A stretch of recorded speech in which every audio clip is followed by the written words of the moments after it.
যে ওরা কেন পাঠিয়ে দিয়েছিল, যে ওই মোস্তা হুজুরির ওপর হিংসা করে ওখানে ঘর বাঁধবে না বলে, বাঁধতে দেবে না বলে, ওখানে থাকতে পারবে না বলে, ওই জন্য ওরা এইটা ষড়যন্ত্র করে এইটাই করেছে। একটা ছেলের ঘাড়ে দোষ দিয়ে ওই ঘরটা জ্বালানো হলো, ঘরটা পোড়ানো হলো, মসজিদ ঘরে পেশাব হলো, তারপরে ওই লোকটা ধরা হলো। ঘর এসে পুড়িয়ে প্রধান 3টে পুলিশ ছিল, 3টে পুলিশ প্রধান ছিল। ওরা 3জন মিলে ওরা যদি মানা করতো আমরা কিছু বলতাম, ওরা কোনো মানা করেনি। ওইভাবে মানে ঘর মানে হামড় দিয়ে ভেঙেছে, ভেঙে আর তারপরে ওই আগুন লাগিয়ে দিয়েছে। আগুন লাগিয়ে দিয়ে এবেলা পুলিশরা বলে আমাদের দাউড়ে যাচ্ছে। কেন গো? বলে তোমরা সব ওদিকে পালাও পালাও। বলে কেন পালাবে? ওদিকে ঘর ভাঙছে, পুলিশ এসছে, পুলিশ থাকা থেকে ঘর ভাঙছে, এসব কি ব্যাপার? এর ঘর ভাড়া অধিকার কে দিয়েছে? ওরা তার আগে ঘরদোর গিয়ে প্রধান এদিক থেকে ওদের কাছে যেই গিয়ে দাঁড়িয়েছে অমনি ঘরদোর ভাঙচুর আরম্ভ করেছে, হাম্বল মেরে ছাদ ভাঙা আরম্ভ করেছে, গ্রিল, তারপরে ঘরে যা জিনিস ছিল লুটপাট করে নিয়েছে। পানির ট্যাঙ্কি ছিল, খাট ছিল, পেট্রোল দিয়ে ডিজেল দিয়ে জ্বালিয়ে দিয়েছে। সাবমার্শাল কল ছিল, কলের পাইপ, যত পাইপ লাইনের কাজ চলছিল হয়ে গিয়েছে পাইপ লাইনের কাজগুলো।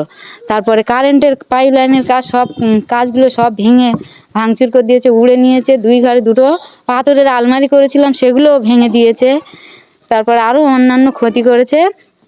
তারপরে এই কোনো কেউ কিছু স্টেপ নিল না। তারপরে 4 দিন পরে এবারে ঘর থেকে মসজিদ 3-4 মিনিট দূর হবে, তারপরে মসজিদের উপরে একদিন ওরা প্ল্যান করে একটা ছেলে পাঠিয়ে দেয়, হিন্দু ছেলেটাকে পাঠিয়ে দেয়, যে জানে এ মদ খাইয়ে পাঠাবো, ওরা ভাববে মাতাল, ভেবে ছেড়ে দেবে। ক্ষতি করার জন্য পাঠিয়েছে প্ল্যান করে। যে ছেলেটাকে ধরে নিয়ে আসা হয়, ধরে নিয়ে এলে তখন আমরা বলি ছেলে পুলেদের মাতি দিও না, মারলি বেকার হয়ে যাবে। ও মদ খেয়েছিল, ও নাম বললো যে আমার রবিন, আরেকজনের নাম কি অশোক, না চন্দন কথা বলি, অশোকের কথা নাম বলেছে, আর 2-3 নাম, সে নামটা মানে ওই রবিন আর অশোক, এই কজনের নাম বললো। আমাদের কিছু লোক এলে বললে, প্রধান ছিল এসে, প্রধান ডাক হলে প্রধান এসে বললে দাও মেরুনি, আমরা কি করলি করি। বললে বড়বাবু এলে, বড়বাবু এসে বললে আমার হাতে তুলে দাও, ওকে কী করলি ব্যবস্থা আমি করছি।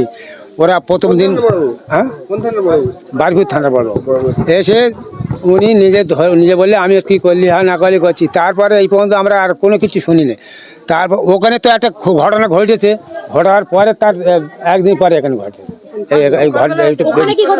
ওখানে ওনার ঘর ভেঙে দিয়েছে, প্রধান থাকায় ঘর ভেঙে দিয়েছে। ওই যে ঘর, পাকা ঘর সব, মানে ওই আমাদের হুজুরি ঘর।